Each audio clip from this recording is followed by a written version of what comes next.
آج بھی میری تحویل میں ان کی 1892 سے 96 کے عرصے کی بینک پاس بک موجود ہے، جس میں انہوں نے اپنے ہاتھ سے اپنا نام لکھا ہے، محمد علی جناح بھائی۔ اسکاٹ لینڈ کے رائل بینک کی اس پاس بک سے پتہ چلتا ہے کہ انہوں نے 7 جون 1895 کو 138 پاؤنڈ 19 شلنگ کی رقم لنکن ان میں داخلے کے لیے نکلوائی تھی۔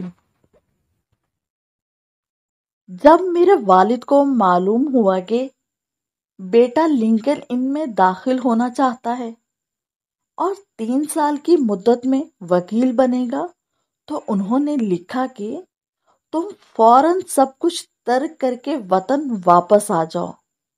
محمد علی نے جواب میں اپنے والد سے لندن میں رہنے اور قانون کی تعلیم حاصل کرنے کی اجازت مانگی۔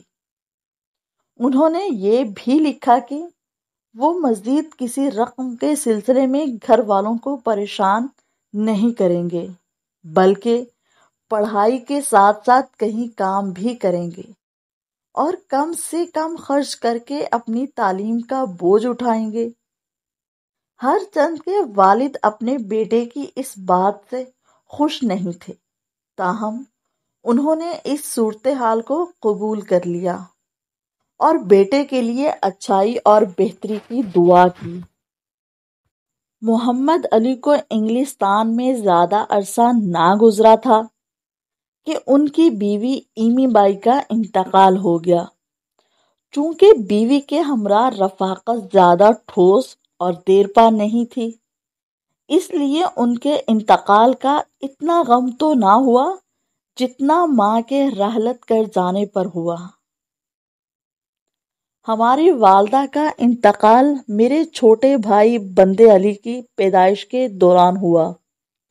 اس وقت محمد علی لنکن ان میں تھے اور میں جانتی ہوں کہ یہ خبر سن کر وہ صدمے سے بے حال ہو گئے تھے اور اپنی شفیق اور نرم دل ماں کے لیے گھنٹوں سر جھکائے روتے رہے تھے۔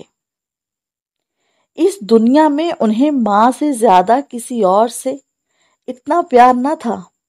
طبعاً وہ بہت حساس تھے اور چونکہ وہ اپنے جذبات کو دوسروں سے مخفی رکھنے کی کوشش کیا کرتے تھے، وہ اندر ہی اندر جلتے اور کڑتے رہتے تھے۔ ماں کی پیش گوئی درست ثابت ہوئی تھی۔ بیٹے کی لندن سے واپسی سے پہلے ہی وہ رخصت ہو گئی تھیں۔ والدہ کے انتقال کے بعد والد کے تمام کام خراب سے خراب تر ہوتے چلے گئے۔ ایک کاروباری نقصان کے بعد دوسرے کا سامنا کرنا پڑا۔ ان غموں کے پس منظر میں والد وقت سے پہلے ہی کچھ عمر رسیدہ نظر آنے لگے۔ پھر ان کے 6 بچے تھے، جن میں سے چند ابھی بالکل کم سن تھے۔ ان کی دیکھ بھال اور پرورش بھی کرنی تھی۔ انہوں نے محمد علی کو گھریلو حالات کے بارے میں اشارتاً چند باتیں لکھی۔ جواب میں محمد علی نے کہا کہ فکر مت کریں، میری واپسی پر انشاءاللہ تمام حالات درست ہو جائیں گے۔ محمد علی نے فیصلہ کر لیا تھا کہ تعلیم کی تکمیل کے بغیر وہ خانگی امور سے نبرد آزما نہیں ہو سکیں گے۔ انہوں نے پہلے سے بھی زیادہ مشقت اور جانفشانی سے کام شروع کر دیا۔ غالباً حالات سے مدافعت کی علامت یا پھر وقت کی تلخ حقیقتوں کے اقرار کے طور پر انہوں نے اپنا نام ایم.اے. جناح لکھنا شروع کر دیا تھا۔ ان کی بینک پاس بک سے انکشاف ہوتا ہے کہ وہ 10 پاؤنڈ فی ماہ مسز ایف ای ڈریک کو کمرے کا کرایہ ادا کرتے تھے۔ کافی عرصے کے بعد جب کبھی انہیں لندن کی زندگی یاد آتی تو وہ مسز ڈریک کا ذکر شفقت اور احترام سے کرتے۔ وہ کہتے تھے کہ مسز ڈریک ایک مہربان اور نرم دل خاتون تھی۔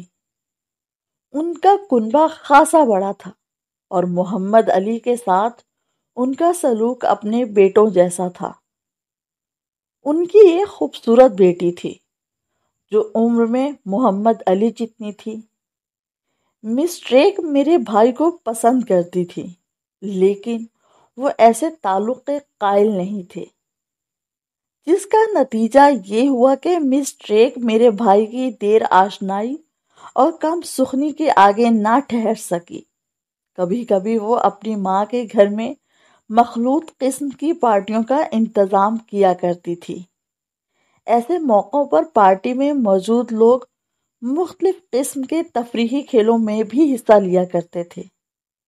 انہی کھیلوں میں سے ایک کھیل ایسا تھا جس میں جرمانہ ہوتا تھا کہ غلطی کرنے والا کوئی شرارت کا کھیل کھیلے۔ محمد علی ایسے کھیلوں سے ہمیشہ الگ رہتے تھے۔ ایک کرسمس کی شام انہوں نے مجھے بتایا کہ ایک دفعہ مس ڈریک نے کرسمس کے موقع پر شرارت کی کہ دروازے کے اوپر مسلٹو کی ٹہنی رکھ دی، اور جب میں اس کے نیچے سے گزرا تو زور زور سے کہنے لگی، مسلٹو مسلٹو۔